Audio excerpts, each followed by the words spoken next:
characters of an incredible personality.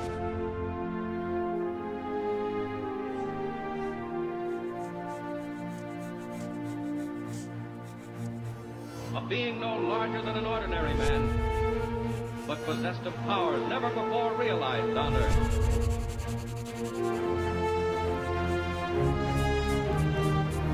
Faster than an airplane, more powerful than a locomotive.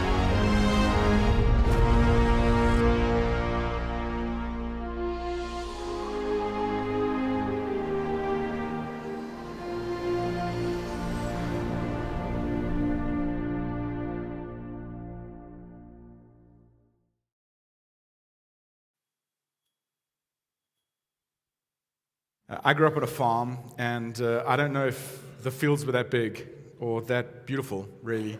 But I remember growing up running around with a cape on and being Superman. If you asked me the question earlier, hey, what was your favorite superhero? Superman was it. And if you're wondering, hey, why would we do a whole series about superheroes or heroes? I'm glad you asked. That's a great question. I think it's a very valid question because I think that there is certainly something about the escapism that we experience through heroes, this idea that we want to get away from our life, that we might want to escape the routine that we experience in our lives. And it's amazing that for many of us, we drift in a certain direction, that we might drift in a direction that for many of us is towards those blockbuster movies, those heroes that we experience. And each and every one of us has a superhero. Maybe it's Wonder Woman for you. I don't know, it's not for me. Maybe it's Wonder Woman. For me, it's this guy. The original from 1974, was when that came out. I love the Superman franchise. In fact, I had my red cape. I don't think there's a photo of me running around in red underwear, I must admit, but I do have that little suit, and I've got some photos of me in that little blue and red suit running around as a kid. And I just, I think that he was the epitome of what I wanted to be when I grew up. I ran around, I wanted to be him, I wanted to save the world, I wanted to, do all kinds of things. Clark Kent in itself is an amazing character because he is just this normal, everyday guy, and as that song says at the beginning, he rips open his shirt and off he flies, and off he goes. It's an amazing thing. Maybe it wasn't Superman, maybe for you it was this character, or maybe one of the variations of it. It was Dark Knight Returns. Maybe it was Batman versus Superman. Maybe you enjoyed one of those things. I don't know what it might be, but there's something about this whole idea that there's this battle that we want to be able to fight, that there's this damsel in distress that we want to go and rescue. There's something inside of us that wants to escape the routine of life and move out somewhere along the way. Maybe for some of you, it's not Wonder Woman, it's not Superman, maybe it's not even Transformers, maybe it's this guy. Captain Underpants. Maybe it's him for you. Like, I don't know. I've got little kids, I've got a 6-year-old and a 4-year-old, and I'm desperately trying to convince them to watch this movie with me because they're girls and all they like is Elsa and Anna from Frozen and My Little Pony. And so I'm hoping that they're going to let me watch this. But if you don't know the storyline of this, it's phenomenal. You should really go and read up about it. And these two little kids turn their principal into Captain Underpants. It's amazing. It really is. It's probably primary school kid's dream, really, to have their principal as that. But it raises the question for me, and I think we all ask this question, what is a hero? What is a hero? What is, in our moments, what we're rallying around this idea of, hey, what does it take to be a hero? Or in our minds, like, what are the characteristics that make up a hero? And I think that being a hero doesn't necessarily, for many of us, mean having a whole bunch of superpowers, right? We don't have all these big superpowers. But maybe it's something that is maybe a lot more accessible for many of us. That it's maybe something that is just on the tip of our fingers that we can grasp in those moments. And I imagine that the one thing that unites every single one of us is the fact that none of us feel like a hero, right? I imagine you didn't wake up this morning thinking, hey, I'm going to go do something heroic today. None of us woke up like that, but there is something instinctive in us that we drift and we try and escape to want to be a hero along the way. In fact, I'd ask you the question, well, what's the opposite of being a hero? I don't think it's being a coward. I think it's kind of just being an average person, right? It's just the average Joe, perhaps the average Jolene, if you will. You could go that way as well. I just think that at some level, each and every one of us, we want to do something. We aspire to be a hero in many places. We all want to be like we're a hero. But many of us feel like in those moments that we become unlikely heroes, right? we're an unlikely hero in those moments. In fact, whenever someone, you hear a report about someone doing something heroic in the news, or someone is sort of called out to be a hero, it's like, hey, how did that feel? How did that happen for you? What was the thing that pushed you over the edge to do that heroic thing? And we take on that word, and what is the response they do? No, I'm not a hero. I'm not a hero. I did nothing too big and special in that moment. In fact, a little over a year ago, there's a story that broke out just after the bombing at the Ariana Grande concert in Manchester. And for those of you who don't know, this man was regarded as a hero. He doesn't look anything like Superman or Batman, does he? But what's amazing about this man's name is Chris Parker. What's amazing about this man is that he was there right outside the arena when the bomb went off. He saw the flash. He heard the screaming. And instead of just standing back, he ran into the arena. He jumped over the turnstiles, ran in while everyone's pouring out. He ran in, he grabbed a lady, brought her out. She didn't make it. He ran back in and managed to find a girl who had injured her legs somehow and managed to bring her out. And the story goes that she actually lived because of what Chris managed to do on that day. And when the Manchester Evening Gazette, who took the photo of him, this photo, who asked him, hey, what was it that made you feel so heroic? What pushed you over the edge? What was it the thing that made you want to go back in there when no one else wanted to? And he said this. He said what we all say, I'm supposed to be a hero, but I'm not a hero. I'm just a normal, regular guy who ran into the arena that night, all because I heard kids screaming. He went on to say that he didn't do anything special. He just wanted to help. In fact, he went on to say that he would do it all over again. And so the question I asked is, what is a hero? What is a hero? What does it mean to be a hero today? And I don't know about you, but I hope that I'm not really forced into a decision where I have to put my life on the line. And yes, there's a lot of heroic things that people do that. And I'm a little, reclusive in that regard. I don't necessarily want to be pushed into a situation like that. But I hope that in that moment, I would be able to do something heroic and risk my life for someone else's. I think we all do. We all want to be able to save the day, whether it be in a small way or in a large way. But the word hero for me is a very interesting word. It comes from the Greek word for demigod.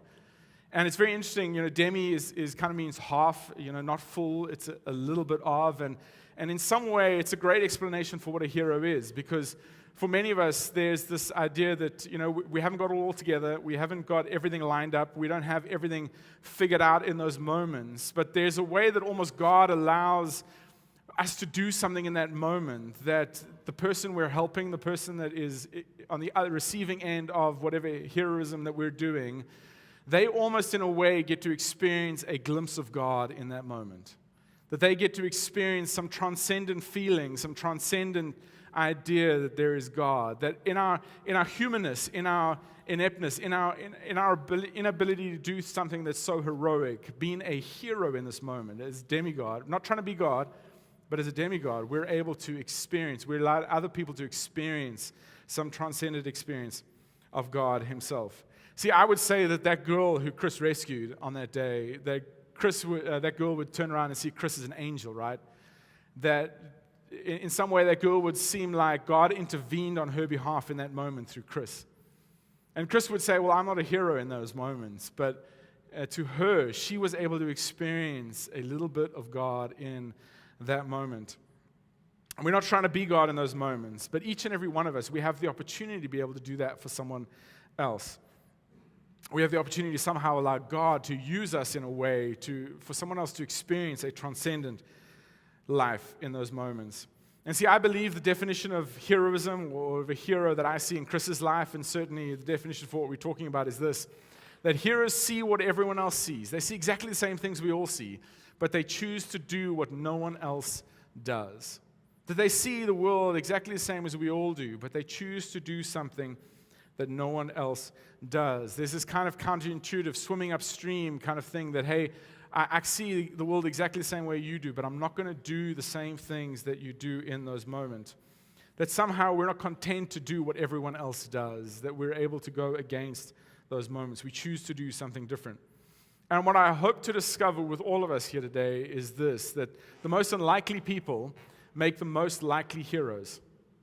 That the most unlikely people make the most likely heroes. In fact, if you're sitting here today and you feel like you're unlikely, I've got great news for you, because I think that you fall into the perfect category that God might likely use you to be a hero at some point in your life. And so over the next couple of weeks, we're going to look at some specific applications of this.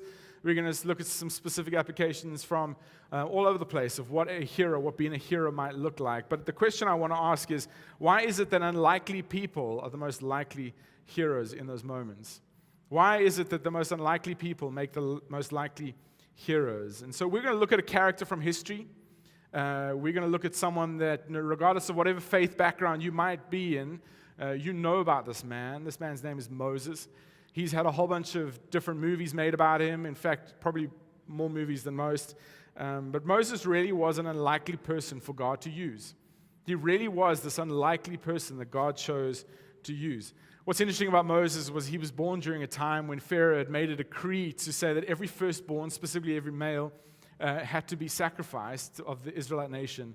The Israelites were getting too big in Egypt, and he wanted to be able to squash them, this growth spurt that they were having. And so Moses' mom does something heroic in itself. She wraps him up, puts him in a basket, and floats him down the river. And someone in Pharaoh's home actually is out washing one day in the river, finds this basket of this baby inside, and brings him in. And somehow Pharaoh's ladies decide, hey, we're going to raise this child as our own. And so Moses, growing up, probably wasn't like everyone else. He had, even though he was an Israelite, he grew up in an Egyptian home. He grew up in Pharaoh's palace itself. And there's a moment when he becomes an adult, and he sees this commander, this Egyptian commander, really kind of abusing one of the Israelites. And he turns around and he kills this man. And in his shame, in his experience of what he feels after he's done this, after he's murdered that commander, he decides to do what many of us do when we experience shame and guilt and things. He ran back home. And I think when I was reading the story, I kind of felt like, hey, when we experience that, where do we want to go? Sometimes, we lose a job and we don't know where to go, or we lose something in our life, we do something shameful, and we're kind of ostracized. Where's the place that we go? We want to go back home. And maybe you're at the moment, you're having to live back at home. And I just want to tell you today, hey, there's still hope. Because even though Moses did this thing and he went back home, God still chose to use him, and he can still choose to use you in these moments as well. In fact, God uses Moses in some amazing ways. And so we're going to pick up his story in an account that is called Exodus chapter 3. And throughout the series, I would love for us to track along on the Bible app. And so we're going to read quite a bit of scripture, and if you've got the Bible app, you can pull it out, scroll over to Exodus chapter 3. It's pretty amazing what you can do on your phone nowadays, but the whole Bible is there in your hand, and it's YouVersion, or it's called the Bible app, and we'd love for you to be able to track along with this series. Or maybe even this afternoon, you go read the story for yourself in those moments. Download the app. There's a whole bunch of things on there that you can do in as well, some Bible studies and all kinds of things if you want to get in there. But we're going to, if you don't want to track along on your phone, we're going to put some of the text up on the screen, but not all of it. And so I'm going to read just to give us a little bit of context, and then we'll dive in from there. Here's kind of the context. Let it kind of sink in as we start in Exodus chapter 3. Now Moses was tending the flock of Jethro, his father-in-law, the priest of Midian. And he led the flock to the far side of the wilderness and came to Horeb, the mountain of God. And there was an angel of the Lord who appeared to him in flames of fire from within a bush. Moses saw that though the bush was on fire, it did not burn up. Now, I've got to admit, this is probably pretty fascinating to Moses, right? He's walking around and he sees this bush and it's on fire. He's kind of thinking he's having a little bit of an opium-induced moment, hallucination or something, and there's too much poppy seed in his bread the morning, at breakfast time. But he's kind of seeing that this thing is on fire, and, as the kids say these days, it was lit, but it was not burning up in those moments. And so Moses did what everyone else would do, right? And I love what he does. He says, well, okay, I'm going to go over there, and I will see the strange sight, why this bush does not burn up. And in doing so, Moses ends up having this conversation with God through this burning bush, and there's an account of how he has this conversation with God. And the Lord says to Moses, down in verse 7, he says, I have indeed seen the misery of my people in Egypt. I've heard them crying out because of their slave drivers, and I'm concerned about their suffering. I would just love to take like a side note, like just a moment. And maybe you're here today and you're going through something, you're paralyzed by fear. Maybe you're paralyzed in a state of depression. Maybe you're experiencing something just, all over the place. And you're not quite sure what to do with that. And you've been crying out to God. And I think that the Israelite people in this moment, they have been experiencing this oppression from the Egyptians as well. And they've been crying out to God. They've prayed maybe a similar prayer to what you have prayed. And I don't know about you, but for me, I find hope in the fact that God says to Moses, hey, I've heard your cry. I have indeed heard, and I've seen the suffering that is going on in there. And I would say to you today, if you're experiencing something and you kind of feel like God's being silent, He's not listening to you right now, I would say, hey, I believe that today there's a God who's heard what your cries are. He's seen the suffering that you are going through, and He may not have come through for you right now. He may not have chosen to address that right now, for whatever reason. But He has heard your prayer, and it doesn't mean that He's not going to do anything in those moments. In this account of Moses' story, God continues in verse 7 and says this. So now go, Moses, I'm sending you to Pharaoh to bring my people, the Israelites, out of Egypt. And I would imagine that Moses, in these moments, Moses is maybe experiencing, he's trying to get over the awe of this burning bush, and God actually having a conversation with him.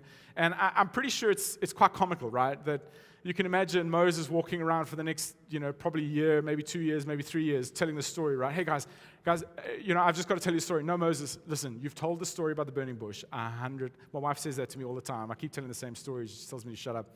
I can say that because she's not here today. So, Moses, you've told the story so many times. No, guys, come on. I've just got to tell us one more time. I just got to tell you the story one more time. God appeared this burning bush. Moses, we know. And then what did God say to you?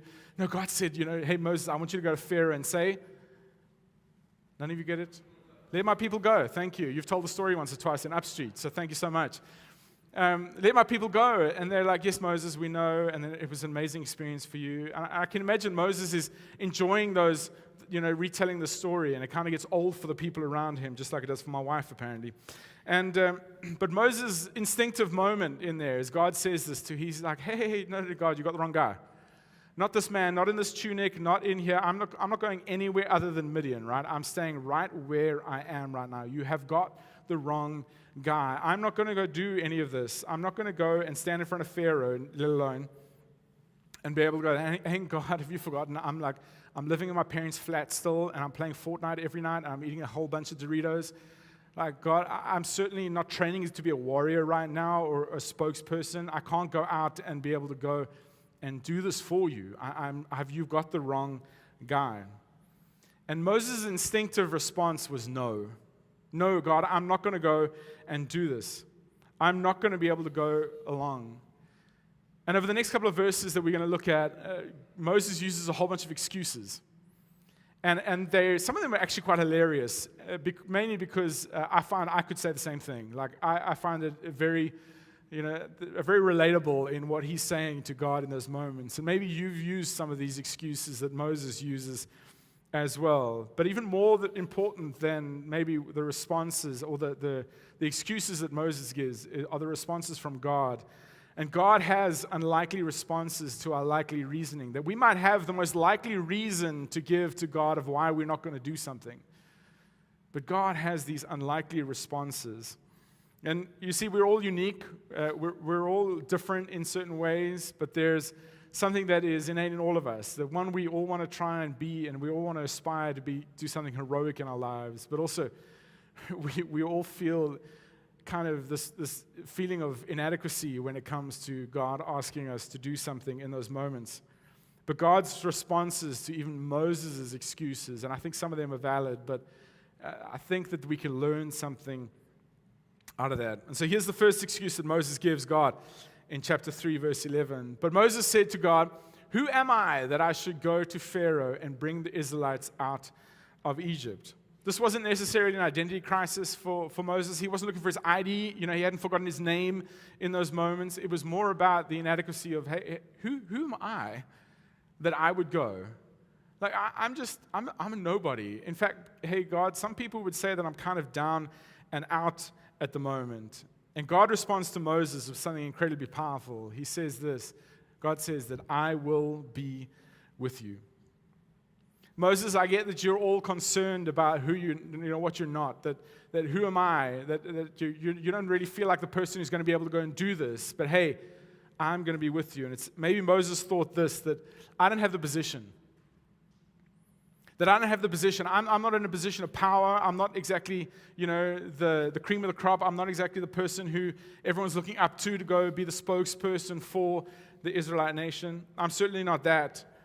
I don't have this I don't have the position to be able to live this calling out, to be able to do what you're asking me to do. But I find God's response quite encouraging, and he says this: God's presence can overcome all of my imperfections.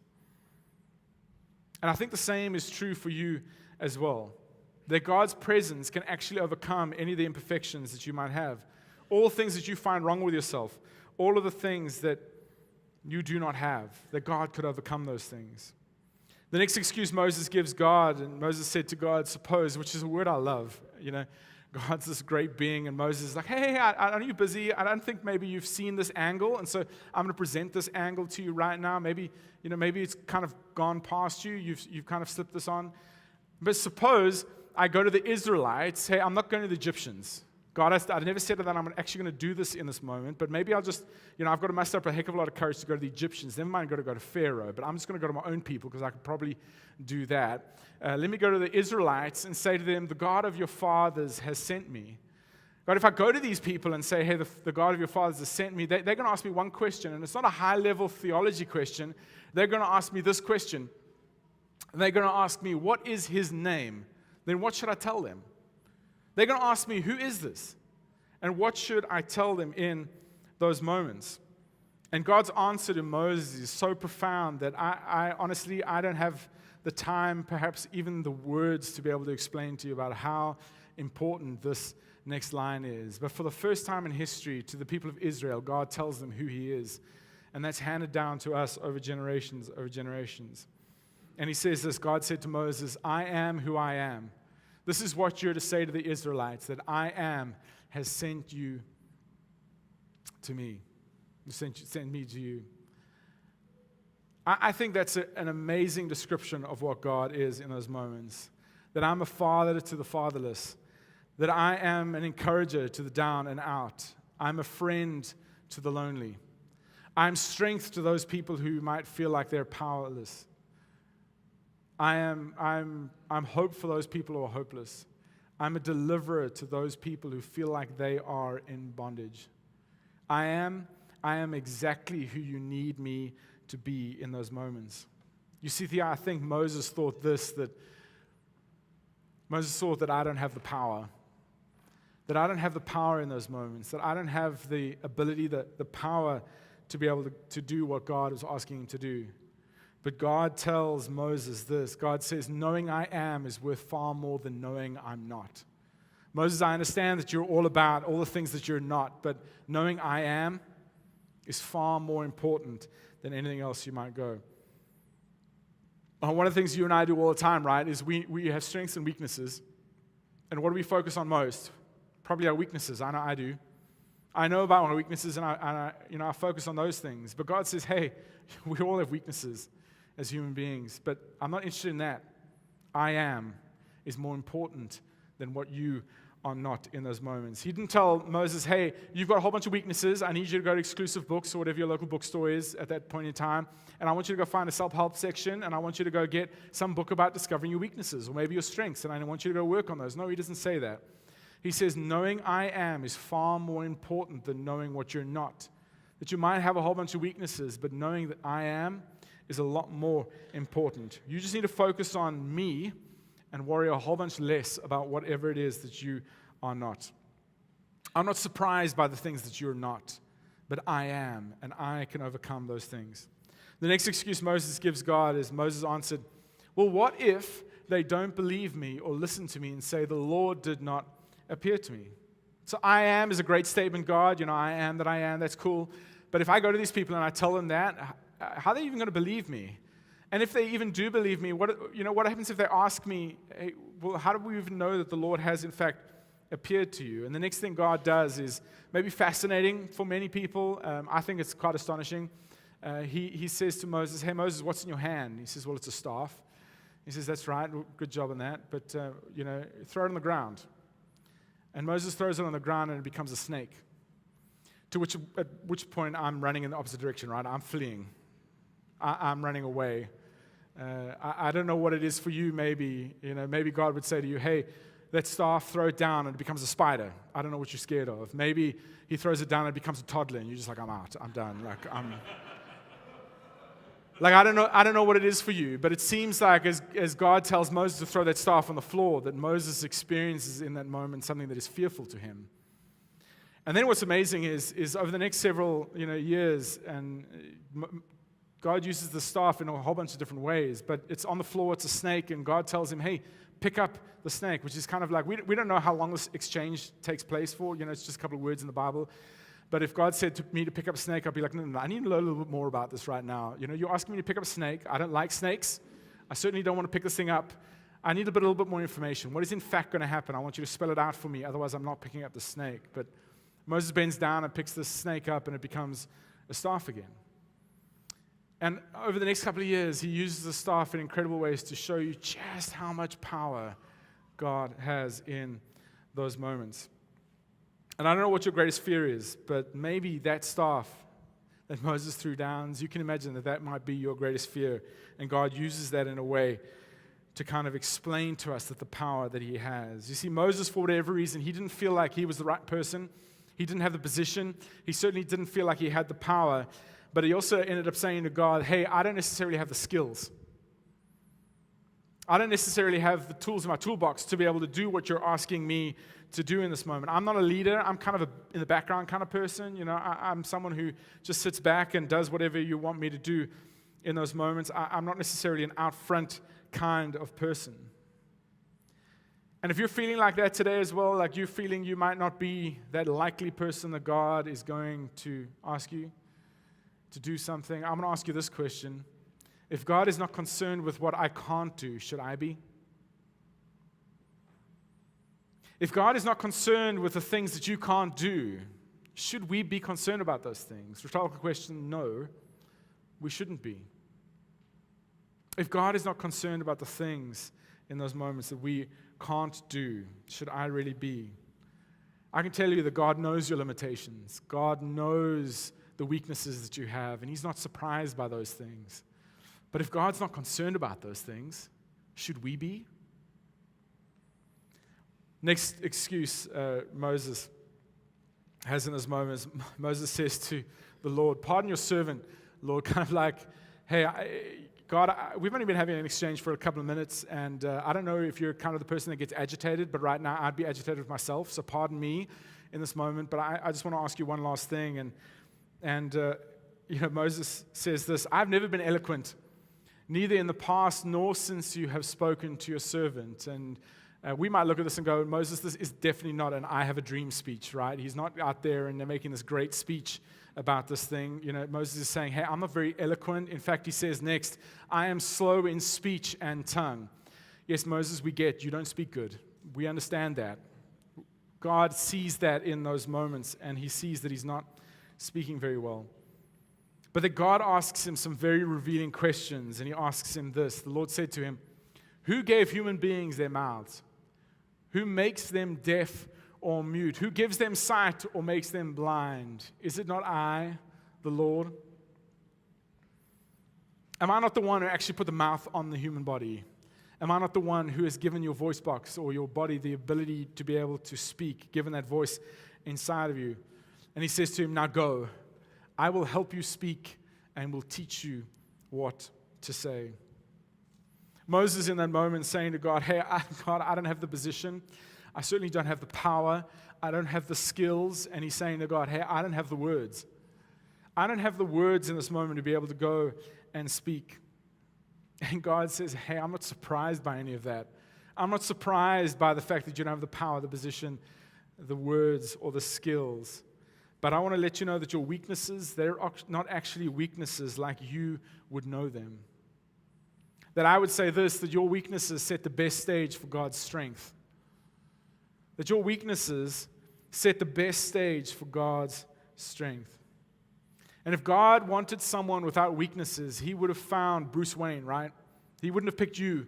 He would not have picked me. But he says, no, your weaknesses are something that I can use. Your weaknesses are the best stage for my strength. And the same is true for you. I would say that God is saying to you in these moments that, hey, if you're willing to be able to stand up, hey, you're going to step out. You're going to be willing to do something in those moments. He's not asking you and me to be a hero because he's impressed with us. He's asking us to be a hero because he can use our weaknesses. He can use the things that we might find imperfect about ourselves. Moses then kind of wraps up the whole thing, which I love, and Moses said, pardon your servant, Lord. Please, if there's any way, please send someone else. As if Moses is making one last-ditch effort. Hey, God, you're a person who can kind of see from end to end of the world. Right now, the world's flat. In a moment, it's probably going to be round, as we discover this whole thing is round. But God, you can see to and from either side, and is there any chance you can find someone else to go?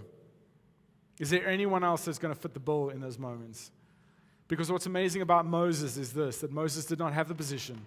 He did not have the power, he did not have the skills, and he did not have the words to be a hero. But that was not an obstacle for God to be able to use him. He didn't have any of those things, but it was not an obstacle for God to use him in those moments.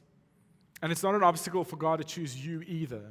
Whether you might feel you have one of those things or you have some other weakness that I haven't mentioned, that you feel like God cannot choose you in those moments. Don't let that stop you from being willing to be a hero when God asks you in those moments. Because God doesn't need your power, he doesn't need your position, he doesn't need your words, and he doesn't need your skills. Those things might be the way that you climb up the corporate ladder, or the things that we all want to and we all aspire to professionally. But God, in God's economy, God is not interested in those things. God is not interested in power, position, words, or skills. He's not looking for those things. No, Moses had something far better than that. And you and I can have the same thing in these moments that we're going to live. And we can live in a way that has that. Yes, Moses might not have been eloquent. He might have been slow in tongue. He might have all these things. But the one thing that he had going for him was that he was available. He didn't have it all together, but Moses was willing to just do whatever he wants to do. And just like Moses, you and I can choose to be willing. That you and I can choose to be willing to do whatever God would ask us to do, whatever calling he might put on us, whatever position, whatever he might tell us to go and do. We can be open. We can be willing. We can hold our hands out and say, God, I don't have a lot to give. In fact, I might be in a position where I don't have anything to give. But God, I'm going to choose to be willing. If you want to use me, I'm in. If you would use me in this moment, whatever it is you want to use me in, I'm just going to be willing. You and I can choose to be willing. And I have to wonder what our lives would be like, what form our life would take if we walked around saying, I'm willing. That God, whatever it is I have, I'm willing to give that in these moments. If we just open up our lives to be able to go out and say, hey, I'm willing to do whatever it is that you asked me. See, I believe that every single one of us at some point in our life, you may have had it already, at some point in our life, we're all going to be asked to step out and step up in a moment. And God's going to ask you to do something. God's going to ask you to be able to move out and do something which other people might seem as heroic. And it might be something simple. It probably is going to be something simple. It might be just smiling at someone. It might be walking across a room and having a conversation with someone. It might be asking someone a question about, hey, how's life really going in these moments that you're experiencing along the way? It might be something simple. And God's just asking you to be willing in those moments. And I don't know what it might be like for you, but I know that when we all stand like this, when we all have our fists clenched and we're all saying, no, I'm not going to do anything. God, you're not going to ask me to do anything. I'm not going to be able to move. I'm not willing in those moments. God would look at us and say, hey, I'm going to go find someone else. And we would miss out on the opportunity to be able to give someone else a transcendent experience of God. That he might move on and go and find someone else to be able to use, someone else who's got their hands wide open and saying, hey, I'm willing, choose me. I am willing in those moments. It's kind of like that child who comes to Jesus in one of those one of his stories, and he has something simple. He's got a meal from Ocean Basket, and he says, hey, Jesus, I've got these fish and these bread. Can you do something with this? Can you do something with this? And God would say, willingness. I can do a lot with that. If you're willing to share, if you're willing to be open to whatever it is in that moment, I can certainly do something with that in the moment. Because I'm telling you, the resume of the person who's maybe the most unlikely hero is this, that if you feel like the unlikely hero, you're more than likely someone God would choose to use. That if you might feel like an unlikely hero, you're in the perfect position because God might choose to use you in those moments. If you might feel like you're an unlikely hero, God might move in and He might say, hey, I'm willing to use you if you are willing to stand with your hands open and say, God, choose me. I am willing in this moment. And I've got to say to you, God hasn't given up on you. You might have given up on yourself, but God could still use you, no matter how unlikely you might feel. And I certainly don't care about how bad your past was. I don't necessarily look at how bad your life has been. And God doesn't care about those things either. He cares about whether you're sitting here in this moment or walking through life going, God, I'm willing, or God, you're not going to move me. I'm going to hold on to everything, my comfort, everything that I'm experiencing in this life. God would choose to use you if you would open your hands and be saying, hey, I am willing. And I wonder what it would look like if we walked around in life and that would be our prayer. Because I think God would choose to use you, just like He chose to use Chris Parker on that day, where he ran back in and he helped save someone. He gave someone else a transcendent experience of God. And even though he might stand there and say, I'll do that all over again, and I'm certainly not a hero, I'm a normal, everyday guy, he was willing. Just like Moses, he was willing to do whatever God asked him to do.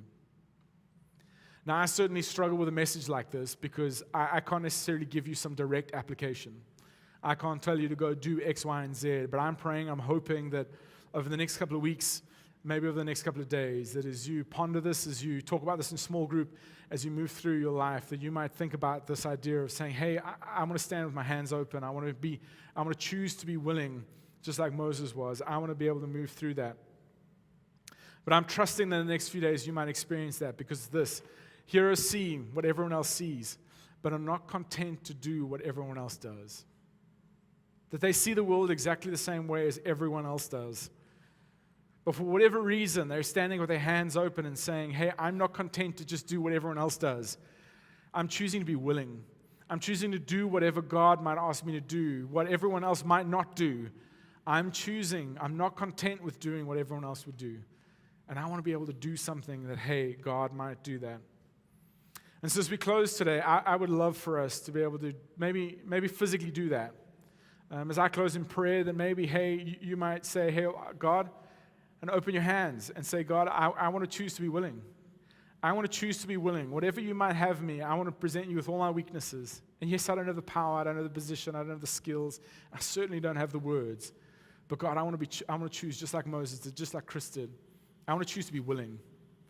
I want to choose to be willing and used by you. And even though I might not feel like a hero, that I might be in that moment, be able to give someone else the transcendent experience of what you are in that moment. And God, there's a lot of fear in me. There's a lot of insecurity about what you might ask me to do. But God, I'm willing.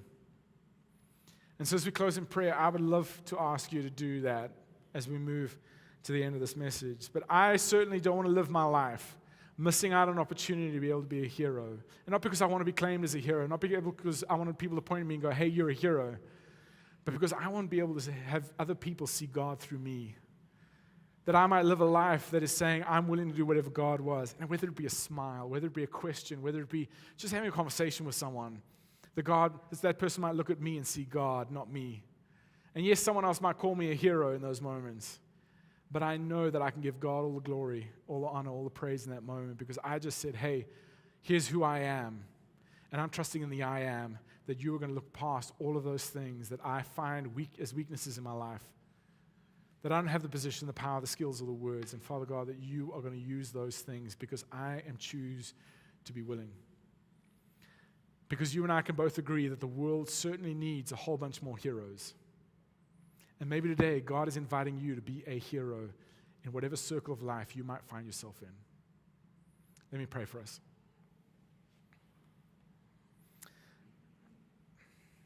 Heavenly Father, I want to ask today that just as a symbol of maybe availability and willingness, that, Father, we would just stand with our arms or sit with our hands wide open. And God, I don't know what this means. I don't know what you may ask of me to do. But I know that whatever your invitation is, whatever your command may be, God, would you use me? I want to choose in this moment to be willing. And Father God, however you like to use me, I'm in. And Father God, as grand as it might be, as small as it might be, I don't want to miss out living my whole life never experiencing the thrill of you crafting what might be a blockbuster movie in the life of someone else by me choosing to have my hands open and being willing. Father God, I invite you just as we sit here and ask you to just make it clear to us over the next couple of weeks that, God, that you would use this series in massive ways in people's lives, that we would not sit back with our fists clenched, that we would move with hands wide open in front of us. And God, we want to do what great heroes do, and we want to give you all the credit, all of the honor, and all of the glory in every single situation, because it's certainly not us. But God, our weaknesses are the best stage for you to be able to do what you want to do. Father God, thank you for Moses and just the incredible example of his life. But God, more than that, thank you for Jesus. Thank you for his willingness to go to the cross and do the unthinkable, and for giving him the power, God, to be able to defeat death so that we can have hope today. We pray all of this in his name. Amen. Hey, thanks so much for being here today. I hope that you hang around with us for a little bit. Have some tea and coffee outside. We're going to be here for a while. Join us on social media this week. Otherwise, we'll see you next week for part 2 of Heroes.